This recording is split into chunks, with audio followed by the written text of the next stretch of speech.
Birleşen Ştatlaryň CBS hususy telewizyon kanalyna efire berilýän "Ýörüýte maksatly topar" SEAL Team serialynyň 11-nji martda goýup berilen seriýasyny Hollywood rejissörleri ýene-de Türkmenistana ünsü çekdi. Filmde "Ýörüýte maksatly toparyň" ssenariýa görä Türkmenistana üstünlükli amal aşyran operasiýasy çeper beýan edilýär. Filmiň ssenariýasyna görä Birleşen Ştatlaryň söwüşçüň taýýarlygy aýratyn ýokary Ýörüýte maksatly topary türkmen harbylary bilen geçiriljek bilelikdäki harby tälim türgülleşi üçin Türkmenistanyň Türkmenbaşy şäherine barýar. Ýöne saýlama toparyň harby tälim türgülleşikden daşgary merkezi aň tugullugynyň maglumatlaryna esaslanýan başga da bir gizlin missiýasy bar. Olar ssenariýa görä türkmen ýörüýte guruluklary tarapyndan alınıp gaçylan ýadro ýaraglary boýunça Pakistanly injener Said Latifi halas etmeli. Ol türgünleşik geçiriljek harby bazadan 20 kilometr aradaşlykda gizlin ýerde saklanýar. Ýöne 5 günlük harby tälimiň tamamlanmagyndan bir gün ozal injeneriň Türkmenbaşa getirilmegine garaşlýar. Kinofilmdäki Türkmenistan Pakistanly injeneriň kömegi bilen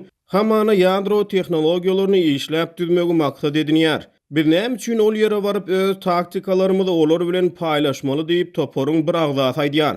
Ertirki düşmanlaryňa bugün öwret diýip beýleki jogap berýär. Olary harby tälim türgünleşi ködürlemek bilen abaşa düşmançylykly regionuny potensial ýaranlar bilen aragatnaşygy ýola goýýar diýip topar ýol başçysy okuwyň baş maksadyny düşündirýär. Ýörüýte maksatly topar Türkmenistana barýar. Ýöne ýoly düşmezden ozal harby serkerde operasiýanyň çetin boljakdygyny, türkmen harby bazasyny özlerine elmydama keseden sin edilip aňtaljakdyklaryny duýdurýar. Çeper filmde Türkmen harbalarynyň nişana ok atmakda Amerikaly harbalar bilen tas deň derejede bäsleşik okyplary görkezilýär. Okuwyň dowamyny ýörüýte maksatly topar bazanyň daşyna çykmak üçin türkmen serkerdesini ırýar. Derwededäki barlyk nokodunyň nowatçysyna bolsa daş çykmak üçin para berilýär. Aňsat operasiýa bilen Pakistanly injener türkmenleriň elinden alınýar. Kinofilmde Türkmenistanyň kartasy döwlet baýdagy türkmen dilinde gepleşýän harbalar hemde awtowlaklaryň türkmen döwlet belgileri görkezilýär.